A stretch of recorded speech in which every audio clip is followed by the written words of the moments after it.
आता लाईव्ह आपण याची दृश्य बघतोय. जवळपास 9:07 झालेले आहेत आणि काही क्षणातच राज ठाकरे थेट मंचावरती येत आहेत. तर थेट आपण या ठिकाणी जाऊयात.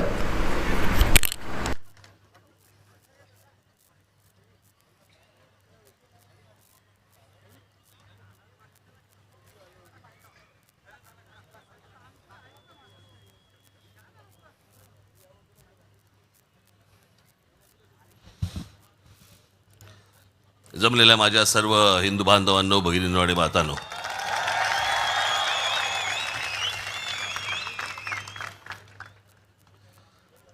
बघाशी मी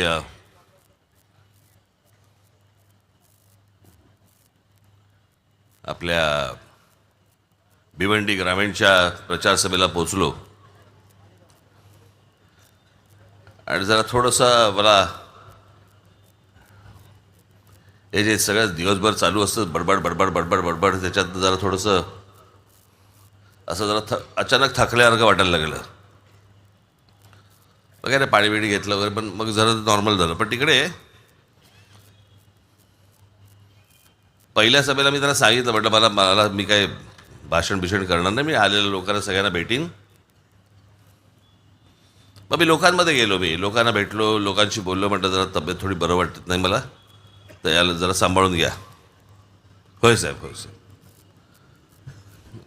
बाकीचे दुसऱ्या बाजूला होते पण बोलले होय साहेब, होय साहेब. आणि म्हणून मी त्याला सगळ्यांना भेटून निघालो. साहेब हीच गोष्ट व्यासपीठावरनं सांगा ना. मी म्हटलं अरे हेच जर सांगायचं असं मी पहिल्यांदाच चढलो असतो ना व्यासपीठावर. मग एकदा असंच झालं होतं, एक बिल्डर माझ्याकडे आला होता आणि त्या बिल्डरला तुम्हाला म्हणाला की नाही माझं असं असं इकडे काम सुरू आहे, तर आपले काही लोक मला तिथे त्या लोकांच्यासाठी म्हणून तिकडे जरा त्रास देत आहेत, तिकडच्या लोकांना काहीतरी घर मिळत नाहीत म्हणून वगैरे. मी त्यांना सगळ्यांना देणार आहे, पण जरा तुमच्या लोकांना जरा सांगाल का. म्हटलं बरं बाबा, मी एक काम करतो. म्हटलं आमच्या नितीन सरदेसाईंना सांगतो, ते येऊन तुझं म्हटलं काम करतील. साहेब आता इतक्या छोट्या गोष्टीसाठी त्यांना कुठे त्रास देत आहे. साला माझ्याकडे आला होता आणि मला सांगतोय छोट्या गोष्टीसाठी त्यांना कुठे त्रास देत आहे. हे तसेच मला व्यासपीठावर घेऊन गेले, पण मग गोळीबिळी घेतली, सगळं ठीक आहे. आता काय, आज निवडणूक शेवटच्या टप्प्यावरती येऊन ठेपलेली आहे. मी आज काय फार लंब चौडं भाषण करणार नाही आहे तुमच्यासमोर. सगळ्या गोष्टी मला असं वाटतं, सगळी भाषणं तुम्ही कदाचित ऐकली पण असतील माझी.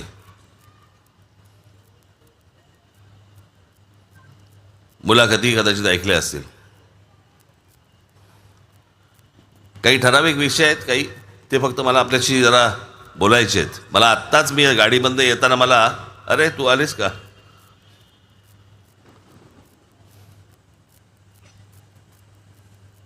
तू खाली काय बसून बघतेस, तू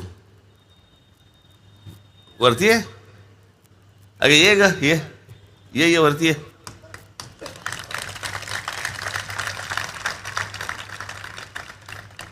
कुठून येणार. हां,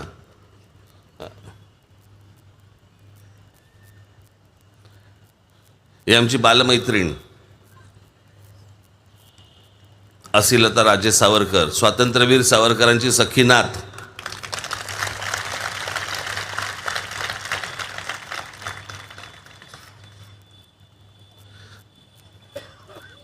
बरं, असिलता इथपर्यंत ठीक असतं आमचं. असिलता सावरकरांची नात वगैरे, आम्ही वर भाषणं करायची, ती खाली बसणार, कसं नुसतंच होतं.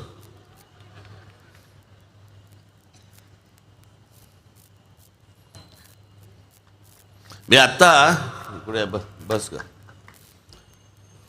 गाडीतनं येताना मी जी गोष्ट सांगतोय, अनेक लोक माझ्यावरती टीका करतायत की मी राज ठाकरे सांगतोय की मशिदींवरचे भोंगे खाली काढले पाहिजेत. काढलेच पाहिजेत, त्याच्यामध्ये काय दुमत असण्याचं काही कारणच नाहीये. माझ्या हातात जर सत्ता आली 48 तासाच्या आत उतरवीन.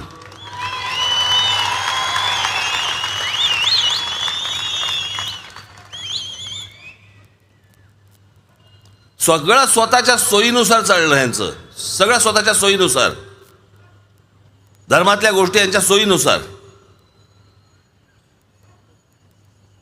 हिजाब का घालायचा?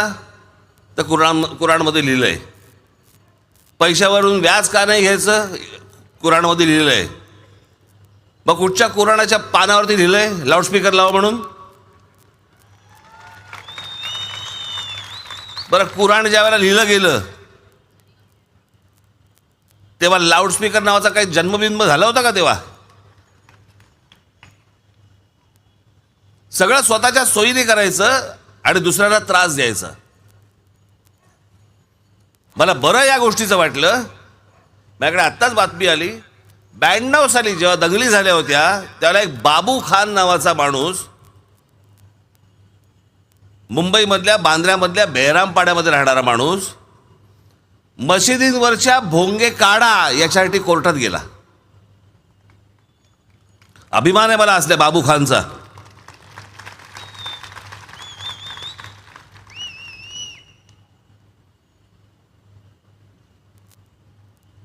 आणि त्याने त्याच्यात तेच दिलंय.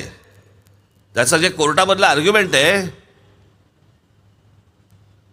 की सकाळची जी अजान असते, पूर्वीच्या काळामध्ये जेव्हा लाऊडस्पीकर नव्हते तेव्हा लोकांना बोलवलं जायचं. अहो, तेव्हा घड्याळ पण नव्हतं.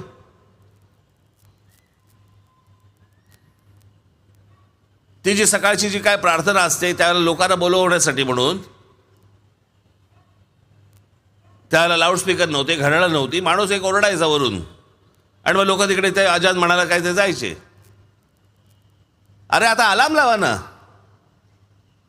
तो माणूस कशाला बोंबलतोय? बरं, तो बोंबलतोय ते सगळं आम्हाला काय ऐकवतोय? आम्ही जर समजा सकाळी तुम्हाला आमच्या देवांच्या आरत्या जर समजा तुमच्या कानाशी येऊन वाजवत बसलो, आवडेल का?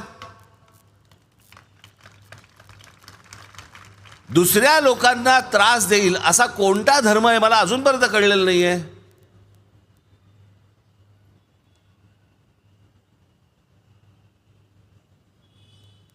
आणि याच्यावरती जर समजा तुम्ही अडून बसणार असाल, माझी तुम्हाला विनंती आहे, माझी तुम्हाला प्रार्थना आहे, किमान या तरी गोष्टीसाठी एकदा राज ठाकरेच्या हातात सत्ता देऊन बघा. नाही वटणीवरती आणले तर बघा मला. हा काही धार्मिक विषय नाहीये, हा लोकांना त्रास होतोय.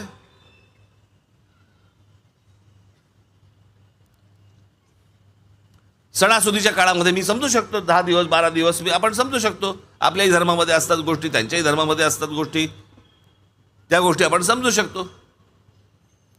पण 365 दिवस 24 तास आपलं सकाळपासून संध्याकाळपर्यंत ह्यांच्या कॉन्सर्ट ऐकायचे आम्ही.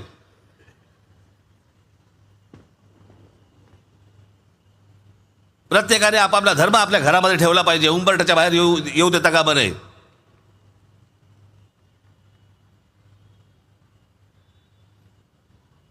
ही कुठची धर्माची व्याख्या मला अजूनपर्यंत कळलेली नाही. आपल्या घरामध्ये देवारा असतो, आपण जातो, सकाळी पूजा करतो, नमस्कार करतो, बाहेर निघतो.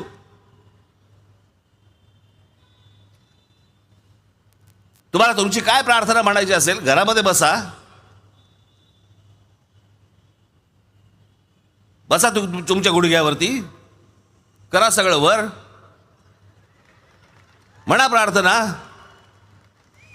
आम्हाला कुठे आक्षेप आहे?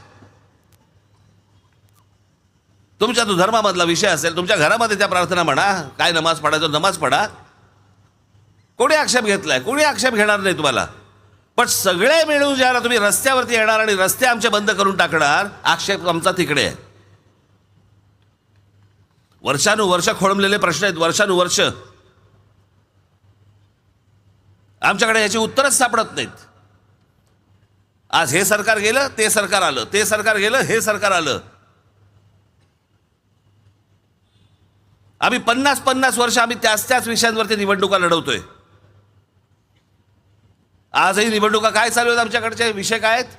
आम्ही तुम्हाला रस्ते देऊ, आम्ही तुम्हाला पाणी देऊ, आम्ही तुम्हाला वीज देऊ, आम्ही तुम्हाला शिक्षण देऊ, आम्ही तुम्हाला आरोग्य व्यवस्था देऊ.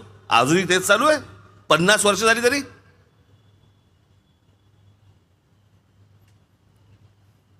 अहो, मूलभूत गरजाच जर समजा आमच्या संपल्या नाहीत, आमच्याकडच्या तरुणांना तरुणींना नवीन स्वप्न कशी दिसतील?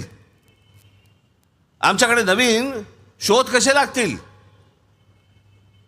म्हणून मी आता पण म्हटलं होतं मी त्या तुमच्या काय ते दिव्याला, आमच्याकडे गिनीज बुक ऑफ वर्ल्ड रेकॉर्डमधला माणूस कोण, ज्याची नखं वाढली आहेत, अशी वाकडी वाकडी वाकडी वाकडी आतमध्ये जातात आणि तो आपला एकटा फिरत असतो आपला कुठे, ए तुझी नखं दाखव, हा बघा नखा घेऊन फिरतोय, आपला नखा घेऊन फिरतोय. आमचा दुसरा माणूस कोण, मिशा वाढवलेल्या. अरे चला नाही कापलं तर ते वाढतंच, त्याला अक्कल काय लागते, ह्याच्यात शोध कुठचा आला.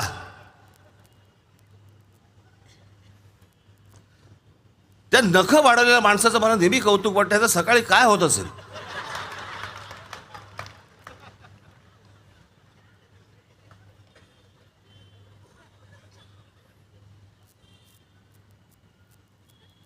पण आमच्याकडची स्वप्न ही, आम्ही ह्याच्या पलीकडे गेलो नाही, आम्ही ह्याच्या पलीकडे वाढलोच नाही. आज आमच्याकडची मुलं देश सोडून बाहेर जातात. का जातात? शिक्षण उत्तम तर त्यांना इथेही मिळू शकतं, नोकऱ्या तर त्यांना इथेही मिळू शकतात, मग ती बाहेर का जातात? माझ्या एका मित्राचा मुलगा, त्याला माझ्या मित्राने विचारलं, अरे तुझं ते आधार कार्ड नाही बनवलं अजून. तर तो बोला आधार कार्ड म्हणजे काय? तो बोला अरे ते जर समजा तुझ्याकडे नसेल ना, तुला मतदान नाही करता येणार. तो बोला करायचं आहे कोणाला? मला करायचंच नाही आहे, मला या देशातच राहायचं नाही आहे. आपल्याकडचा तरुण, आपल्याकडच्या तरुणी अशा प्रकारचा विचार का करतात? याचं कारण सभोवतालचं बरबटलेलं सगळं वातावरण, डोक्याला शांतता नाही. रस्त्यावर बाहेर पडलो तर आम्हाला फुटपाथ नाही चालायला, गाड्या घेऊन बाहेर पडलो तर ट्रॅफिकमध्ये अडकतोय, हॉर्नचा गोंगाट, आमच्याकडे ॲडमिशन्स मिळत नाही आहेत कॉलेजला, शाळांमध्ये आमच्या अगदी भाऊक होऊन बाहेर उभ्या असलेल्या आमच्या भगिनी दिसतात लहान लहान मुलांना घेऊन, माझ्या पोराची ॲडमिशन होईल का नाही होईल, होईल का नाही होईल, सतत एक धाकधूक. हॉस्पिटलमध्ये मला बेड मिळेल की नाही माहीत नाही. करोनाच्या काळात तर काय झालं होतं, आमच्याकडे ऑक्सिजन मिळेल की नाही मिळेल. आमच्याकडच्या मूलभूत गरजाच नाही संपल्या आणि आम्ही दरवेळेला आम्ही निवडणुका लढतोय, निवडणुका लढतायत. आज हा आमदार निवडून आला, आज हा खासदार निवडून आला. मी माझ्या मागच्या सभेमध्ये मी सांगितलं होतं, हो ठाणे शहर आहे, मी लहानपणापासून पाहिलं हे शहर, सुंदर टुमदार. जुने जे ठाण्यातले लोक राहणारे आहेत त्यांना मी काय म्हणतोय त्यांना समजत असेल. माननीय बाळासाहेबांबरोबर लहान असल्यापासून मी इथे ठाण्यामध्ये यायचो. तलावांचं शहर,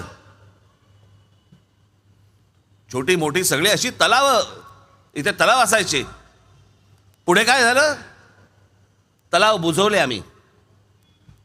त्या तलावांच्या ठिकाणी आमच्या सोसायट्या आल्या आणि आज त्या सोसायट्यांमध्ये आम्ही टँकरने पाणी पुरवतोय.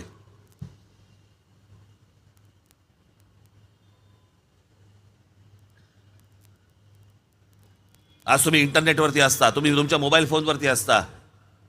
मी जे बोलतोय ना, एकदा अंतर्मुख होऊन त्या गोष्टींचा फक्त एकदा विचार करून बघा. कुठच्याही ठाणेकराला विचारलं समजा, तुला आत्ताचं ठाणं आवडतं का जुनं? तो म्हणतो जुनं. कोणत्याही पुणेकराला विचारून बघा, तुला आत्ताचं पुणं आवडतं का जुनं? तो म्हणतो जुनं. कुठच्याही मुंबईकराला विचारून बघा, तुला आत्ताचं मुंबई आवडते का जुनी? तो म्हणतो जुनी. आमच्याकडच्या प्रत्येक शहरामधली माणसं सांगतात, अगोदरची फार सुंदर शहरं होती, मग ही कोणती प्रगती आहे जी आम्हाला आवडत नाही आहे? वाटेल तशी शहरं पसरलेली आहेत. पण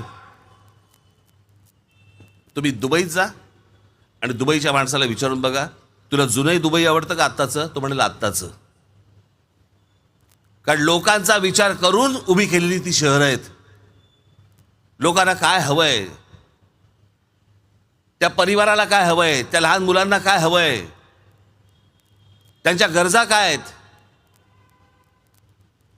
आमच्याकडे कसल्याही गरजा, तुमच्या काय अपेक्षा आहेत, ह्याला काही अर्थच उरलेला नाहीये.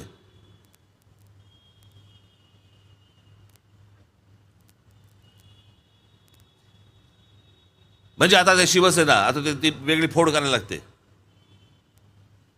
ह्याची का त्याची. उद्धव बाळासाहेब ठाकरे म्हणजे उद्धव ठाकरेंनी त्यांच्या जाहीरनाम्यामध्ये काय दिलं असेल तर आम्ही जिल्ह्यामध्ये शिवाजी महाराजांची मंदिर बनवू, अहो, शिवाजी महाराजांची मंदिरं नाही बनवायची आहेत, आपल्याला विद्या मंदिरं बनवायची आहेत, शिवाजी महाराजांचे गडकिल्ले बनवायचे आहेत. आपल्याकडे विद्या मंदिरांचा तोटा आहे. छत्रपती शिवाजी महाराजांचे गडकिल्ले बनवायचे आहेत, पुढच्या येणाऱ्या पिढ्यांना दाखवायला आमचा राजा कोण होऊन गेला ते.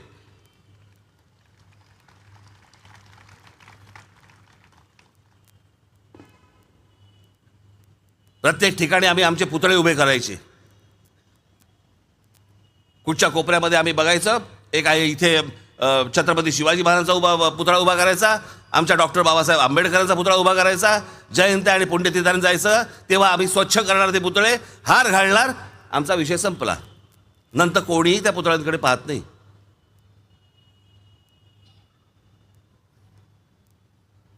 तुमचा काही विचार न करता काहीतरी या लोकांच्या डोक्यातनं काहीतरी वेगळ्या कल्पना येत असतात. आता काय करायचं, छत्रपती शिवाजी महाराजांचा समुद्रात पुतळा उभा करू. कोणी मागितलंय, काय चाललंय?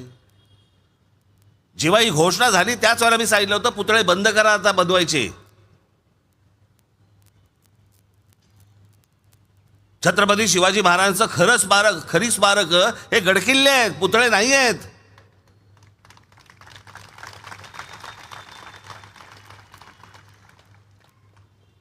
पण आपण काय केलंय, या सगळ्या आमदार खासदार या सगळ्या लोकांसमोर आपण सगळ्या गहाण टाकल्या गोष्टी, आमचे विचारच गहाण टाकले.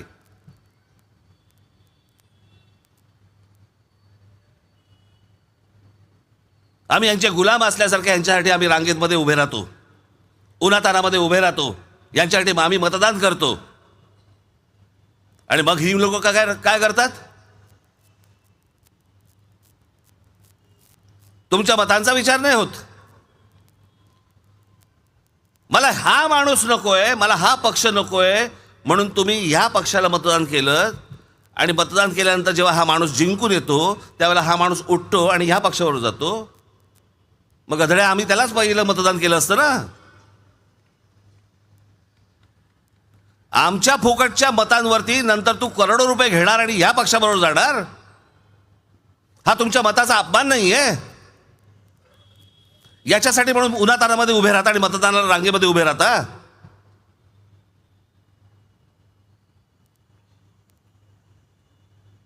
शिवसेना भारतीय जनता पक्ष युती आणि काँग्रेस राष्ट्रवादी काय आघाडी,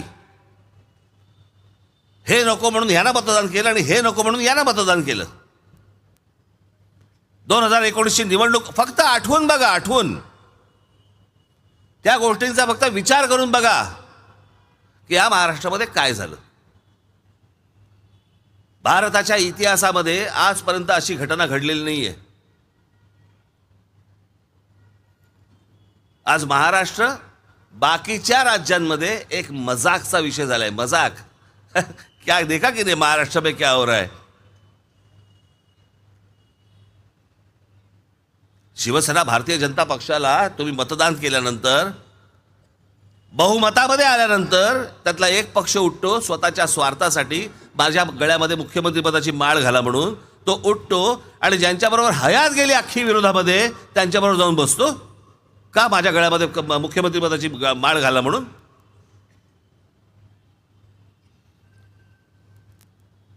मग त्यांची 2.5 वर्ष होत आहेत, त्यातले 40 आमदार उठतात, पैशाचे सगळे काही गोष्टींचे व्यवहार होतात आणि त्या सगळ्या गोष्टींच्या व्यवहारानंतर ते उठतात आणि तिसऱ्या पक्षात जातात, त्यांचं सरकार येतं. मग ज्याला 70,000 कोटीच्या भ्रष्टाचाराखाली जेलमध्ये टाकणार होते त्याला अचानक डोळा मारतात, तो येऊन ह्यांच्या मांडीवर बसतो. काय चाललंय मला एकदा मला एकदा नागरिक म्हणून तुम्ही समजून सांगा, जरा मला मतदार म्हणून मला समजून सांगा हे नेमकं काय होतंय.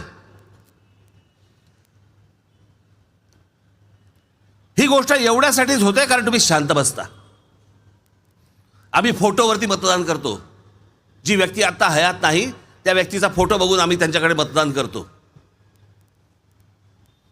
आम्ही कुठची तरी जात बघून आम्ही मतदान करतो. आम्ही पूर्वीचा पक्ष असा होता, इतके वर्ष आम्ही त्यांना मतदान करत आलो म्हणून आम्ही त्यांना मतदान करतो. सगळं झूट आहे, सगळं झूट आहे. आज काय परिस्थिती आहे, तुमची काय हालत झाली आहे. एकदा स्वतःच एकदा विचार करून बघा. आज मी जाहीरनामा प्रसिद्ध केलाय, महाराष्ट्र नवनिर्माण सेनेचा आज जाहीरनामा प्रसिद्ध केलाय. मराठीतही केलाय, इंग्रजीतही केलाय, ट्विटरवरती पण टाकलाय, ऑनलाईन पण टाकलाय. वाचा एकदा. भारताच्या इतिहासामधला हा पहिला जाहीरनामा आहे, पहिला, की या जाहीरनाम्यामध्ये कोणत्या गोष्टी आम्ही करणार आहोत हेही दिलंय आणि त्या कशा करणार आहोत तेही दिलंय.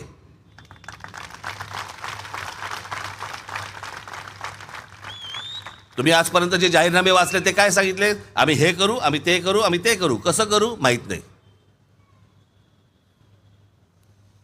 सगळे विषय मांडलेत, रोजगारापासून पाण्याच्या प्रश्नापर्यंत सगळे विषय सगळे मांडलेले आहेत त्याच्यामध्ये. आरोग्यापासून पर्यटनापर्यंत तुम्ही म्हणाल तो विषय त्या सगळ्या अख्ख्या पुस्तिकेमध्ये आहे. आणि त्याची सोडवणूक कशी करायची त्याची सोल्युशन्स देखील त्याच्यामध्ये दिलेली आहेत. मी जे करतोय बाबांनो, मी खरंच प्रामाणिकपणे करतोय. मला कुठच्याही खुर्चीचा सोर्स नाही आहे. मला कुठच्याही गळ्यामध्ये मुख्यमंत्री पदाची माळ घालण्याची इच्छा पण नाही मला.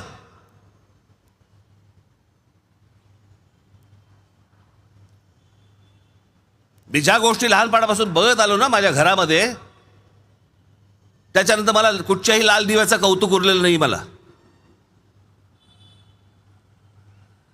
पण मी जे बघतो, मी जे जगात बघतो, मी जे स्वप्न पाहतो, मी एक चित्रकार आहे. माझ्या दृष्टिकोनातनं राज्य कसं असलं पाहिजे, हे शहर कसं असलं पाहिजे, काय असलं पाहिजे, कोणकोणत्या गोष्टी असल्या पाहिजेत. आणि हे काय रॉकेट सायन्स नाही आहे. याला फक्त इच्छा लागते. नाशिकमध्ये मी ती गोष्ट पहिल्या 5 वर्षात करून दाखवली. जे मी इथून उठून रतन टाटांना मी नाशिकला नेलं, रतन टाटांनी एका बोटॅनिकल गार्डनवरती पैसे खर्च केले. का नाही रतन टाटा ठाण्यात आले? का नाही रतन टाटांना सांगितलं तुम्ही एखादा मुंबईमधला एक भाग घ्या आणि डेव्हलप करा? का नाही सांगितलं गेलं? कारण ज्यावेळेला CSR फंडातनं ज्यावेळेला तुम्ही कामं करता त्याच्यातनं पैसे नाही खाता येत. त्यांची माणसं येऊन ती कामं करतात. आणि आपल्याकडे कसं आहे, टक्क्याशिवाय तर उपयोगच नाही. प्रत्येक गोष्टीमध्ये टक्का. मी तुम्हाला सांगतो, तुमच्याकडे कधी चांगले रस्ते होणार नाहीत, कधी चांगले फुटपाथ होणार नाहीत, कधी चांगल्या गोष्टी होणारच नाहीत. याचं कारण, चांगला रस्ता जर समजा केला आणि तो जर समजा 20 वर्ष टिकला, मग आम्ही पैसे कशात खायचे? तो तर खराब झालाच पाहिजे. तो 60 महिन्यात खराब झाला की नवीन कॉन्ट्रॅक्ट, नवीन टक्के, नवीन कॉन्ट्रॅक्टर. आम्ही पेवर ब्लॉक लावायचे, मग ते आम्हीच फोडायचे, मग नवीन कॉन्ट्रॅक्ट, नवीन कॉन्ट्रॅक्टर, नवीन टक्के. तुम्ही जो कर भरताय ना, तो सगळा कर यांच्या खिशात जातोय असल्या कामांमधनं, टुकार कामांमधनं. आणि आम्ही कोणाला मतदान करतोय? आमच्या जातीच्या माणसाला. आम्ही इतकी वर्ष ज्या पक्षाला आजपर्यंत मतदान करत आलो, आम्ही त्या पक्षाला मतदान करणार. आम्हाला ज्या प्रकारचे फोटो दाखवले जातात जे त्या पक्षाच्या अध्यक्षांचे, प्रमुखांचे, आम्ही त्याच्यावरती मतदान करणार. का? आजपर्यंत करत आलो. पण आम्हाला काय हवंय? आमच्या पुढच्या पिढ्यांना काय हवंय? पुढच्या येणाऱ्या पिढ्यांना काय हवंय? आमच्या शहरांची आम्ही काय माती करून ठेवतोय? कोणालाही पडलेली नाही त्याची. कोणा काही देणं घेणंच नाही या गोष्टींचं. मी आज त्या पत्रकार परिषदेमध्ये मी विकास आराखडा मांडतोय, मी आपला जाहीरनामा मांडतोय, ज्याच्यामध्ये सगळ्या विकासाच्या सगळ्या गोष्टी आहेत. मला प्रश्न काय विचारतायत? शिंदे यांच्याबद्दल असं बोलले, तुमचं काय मत आहे? आणि मग उद्धव ठाकरे यांच्याबद्दल असं बोलले, तुमचं काय म्हणणं आहे? मग शरद पवार यांच्याबद्दल काय चाटू हे प्रश्न? तुमच्या आमच्या हाताला काय लागणार आहेत? आमच्या प्रचाराच्या वेळेला एखाद वेळेला समजा आमच्या टीका होतात, त्या एखाद वेळेला टीका होतात. पण संपूर्ण पत्रकार परिषद त्या नुसत्या फक्त त्याच गोष्टींवरती झुंजवायची आणि मूळ प्रश्न जे महाराष्ट्राचे आहेत त्याच्यावरती कोणी प्रश्न नाही विचारायचे. आम्हाला मुलाखतीसाठी बोलवतात. काय वाटतं तुम्हाला पुढच्या 10 वर्षाचं महाराष्ट्राचं विजन काय वाटतं? गधड्या, शहराचं आणि राज्याचं 500 वर्षाचं विजन पाहिजे, 10 वर्षाचं नाही.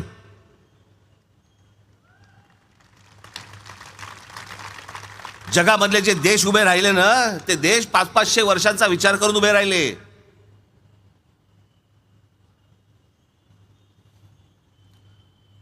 मी तुम्हाला एक गोष्ट सांगतो. आयझनहोवर नावाचे एक अमेरिकन प्रेसिडेंट होऊन गेले.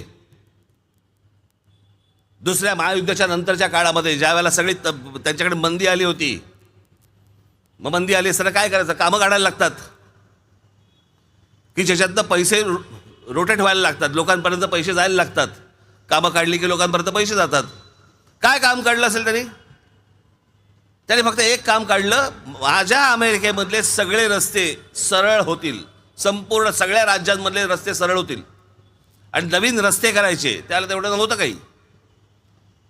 आज ज्यावेळेला तुम्ही अमेरिकेमध्ये जाता, तुमचे कोणी नातेवाईक असतात, तुमचे कोणी मित्रपरिवारातले लोक असतात, तुम्ही टेलिव्हिजनवरती ज्यावेळेला बघता, इंटरनेटवरती बघता, व्हॉट्सॲपवरती बघता, इंस्टाग्रामवरती बघता, तुझी अमेरिका जी दिसते ना, ती त्या माणसाने उभी केली. ते रस्ते अशाच मध्ये कॉलनीज होत्या, अनेक लोक राहत होते, अनेक स्लम्स होत्या, सगळ्या गोष्टी होत्या तिकडे. पण वेगळं काही नव्हतं. प्रचंड विरोध झाला त्या माणसाला, प्रचंड विरोध झाला. आयझनहोवर यांचं एक वाक्य फार मला प्रचंड आवडतं.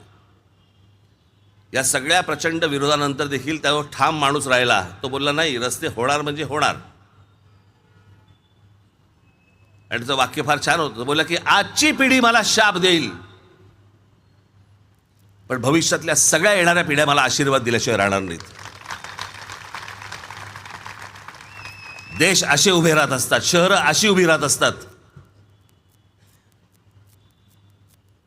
पण मी त्या दिवशीचं पण एक सुजाण नागरिक काय असतात ना, सुज्ञ नागरिक काय असतात ना, याचं पण एक उदाहरण दिलं होतं. दुसऱ्या महायुद्धानंतर ज्यावेळेला विन्स्टन चर्चिल जिंकले ना, ते जिंकल्यानंतर V for victory, V for Winston, अख्ख्या इंग्लंडने त्याला डोक्यावरती घेतलं होतं. अख्ख्या इंग्लंडने जय जयकार, जिकडे जाईल तिकडे जय जयकार विन्स्टन चर्चिलचा. 8 महिन्यानंतर निवडणुका झाल्या. विन्स्टन चर्चिल स्वतः आणि त्यांचा पक्ष हरला. पत्रकार गेले लोकांकडे, अरे विन्स्टन चर्चिलला पाडलं तुम्ही? ते बोले, हो. म्हणजे काय कारण काय? तो माणूस म्हणे युद्ध काळात योग्य होता, शांततेच्या काळात नाही. हा जो समज ज्या मतदारांमध्ये आहे ना, मला त्याला म्हणतात सुज्ञ मतदार. आम्ही अजून त्याच विषयांवरती निवडणुका लढवतोय, पण आम्हालाच कळत नाहीये. आम्ही त्याच लोकांना मतदान करतो आहोत. बाबांनो, माझी आपल्याला हात जोडून विनंती आहे, यातनं बाहेर या. हे नुसते तुम्हाला खेळवत राहतील, हाताला काही लागणार नाही. आमच्या कुठच्या परिवाराला जर समजा वाटलं, आज कुठच्या माझ्या भगिनीला वाटलं की माझ्या मुलांना बाहेर घेऊन जायचं आहे, कुठे घेऊन जाणार? मॉलमध्ये पिक्चर दाखवणार. मग बेटा आपण रात्री मग मम्मम करून जेवून येऊया, मग तिकडे रेस्टॉरंटला जाणार. हे आमचे करमणुकीचे कार्यक्रम. पण उत्तम चांगल्या बागा होत आहेत, उत्तम चांगली मैदानं होत आहेत. मुंबईला बघा, शिवाजी पार्क मैदान, ओव्हल मैदान, आझाद मैदान, अशी असंख्य मैदानं आहेत. पण ब्रिटिशांच्या काळात झाली तेवढीच. आपल्या लोकांच्या सत्ता काळामध्ये कुठचीही मोठी मैदानं झालेली नाही आहेत, एकही नाही. ज्याला 26 जुलैला ज्याला पाऊस आला आणि पाणी भरलं ना, उपनगर अख्खं मुंबईचं भरलं होतं. मुंबई शहर ज्याला म्हणतो आपण, ज्याला आयलंड सिटी, पाणी नव्हतं, त्यांनी बांधली आहे ती.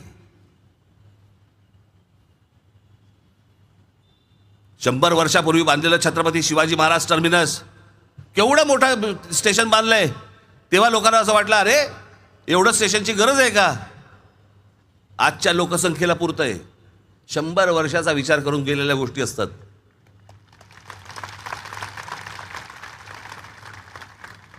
आम्ही कोणत्या गोष्टी केल्या? आमच्याकडे शहरांमध्ये बकालपणा वाढतोय. आत्ता मी आलो त्या दिव्यावरनं, रस्त्याच्या पुढे फुटपाथ सोडून पुढे फुटपाथ नव्हताच. सगळे फेरीवाले बसलेत, एकाच्या पुढे एक. गाड्या चोरून चालल्यात, ज्यांच्याकडे गाड्या रस्ता आहे. आणि कोणालाही काही वाटत नाही. सगळेजण आपले चाललेत, रस्त्याने चाललेत, सगळे बघतायत. काय काही वाटेल असं झालंय आम्हाला. अहो, चांगलं काय हे जर समजा तुम्हालाच कळत नसेल, तर चांगलं द्यायचं हे राज्यकर्त्यांना कुठून कळणार आहे? हे कुठून कळणार? हे आमदार खासदार ज्यावेळेला येतात त्यावेळेला ते काय हवंय तुम्हाला हे बरोबर तुम्ही सांगितलं पाहिजे. हे कधी होणार आहे? हे का नाही झालं आतापर्यंत?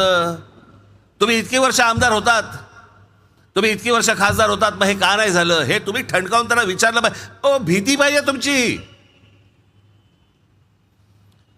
तुम्ही मतदार म्हणून तुमची भीतीच नाहीये. तुम्हाला गृहीत धरलेलं आहे, गृहीत. कोण तुम्ही? फक्त मतदार एक दिवसाचे.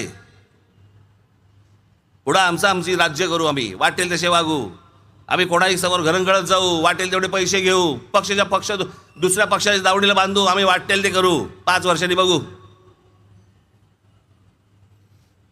हा समज जोपर्यंत तुम्ही दूर करत नाही तोपर्यंत ह्या महाराष्ट्राला चांगले दिवस येणार नाही. जाऊ, महाराष्ट्र राज्य आहे ते महाराष्ट्र राज्य. आमच्या शिवछत्रपतींच्या विचाराने उभं राहिलेलं महाराष्ट्र राज्य आहे ते. मराठेशाहीच्या साम्राज्याच्या पराक्रमाने उभं राहिलेलं हे राज्य आहे ते. या हिंद प्रांतावरती 125 वर्ष राज्य केलेलं हे राज्य आहे ते. आम्ही देशामध्ये मजाक बनलो, मजाक. देखो महाराष्ट्र में क्या चल रहा है, कोई भी कहीं पे जा रहा है, कोई किसी से पैसा ले रहा है, कोई पार्टी किसी के भी साथ जा रही है. मजाक बनलो आम्ही, मजाक.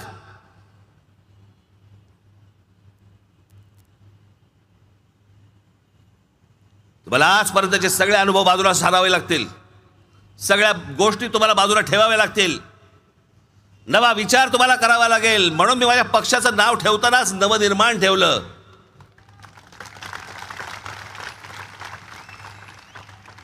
मी ठेवू शकलो असतो ना महाराष्ट्र सेना, अजून काहीतरी राजसेना, वाटेल ते ठेवू शकलो असतो. मला माझं जे स्वप्न आहे त्यातलं स्वप्नातनं मला सांगायचं आहे काय, मला काय करायचंय, मला नवनिर्माण करायचंय.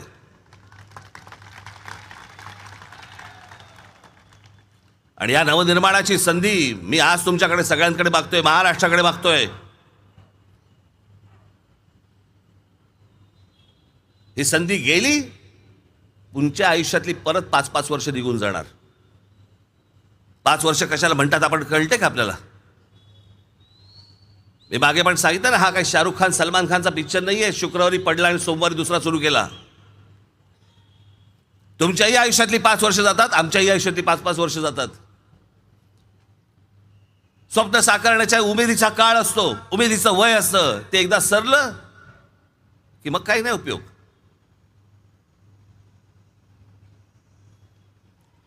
आणि पोटामध्ये आग असताना या उमेदीच्या वयामध्ये तुम्ही या गोष्टी हातामध्ये दिल्या पाहिजेत. अहो, एवढं वाटोळं झालंय ना, राज ठाकरेच्या हातात एकदा सत्ता देऊन बघा, अजून काय वाकडं होऊ शकतं तुमचं? अजून काय वाटोळं होईल मला जरा सांगा?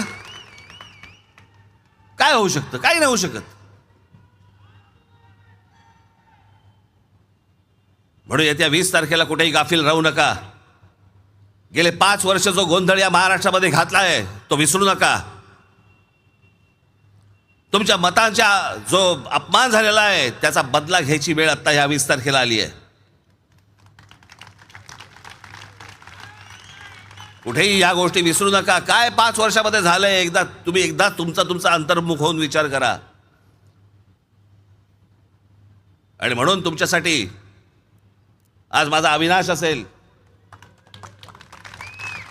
आज माझा संदीप पाचंगे आहे, सुशांत आमचा सूर्यराव आहे. अहो, पोटात आग असलेली पोरं आहेत ही सगळी, पोटात आग असलेली, तुमच्यासाठी 24 तास धावणारी. आणि एक गोष्ट तुम्हाला अजून आवर्जून सांगतो, माझा कुठचाही उमेदवार असू दे, तो तुम्ही निवडून दिल्यानंतर तुम्हाला त्याला भेटायला अपॉइंटमेंटची गरज लागणार नाही.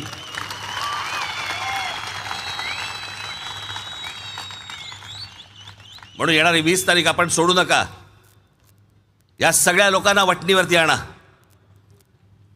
आज या महाराष्ट्रामध्ये महाराष्ट्र नवनिर्माण सेना नावाचा पक्ष तुमच्यासमोर एक पर्याय म्हणून उभा आहे.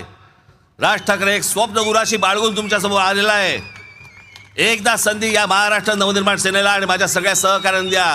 आणि म्हणून मला आपल्याला सगळ्यांना सांगणं आहे की येत्या 20 तारखेला रेल्वे इंजिन या निशाणीवरती आपण बटन दाबून माझ्या सर्व उमेदवारांना आपण प्रचंड मतांनी आपण विजयी करावं असं एक आवाहन करतो आणि आपल्या सर्वांची मी रजा घेतो. धन्यवाद. जय हिंद, जय महाराष्ट्र.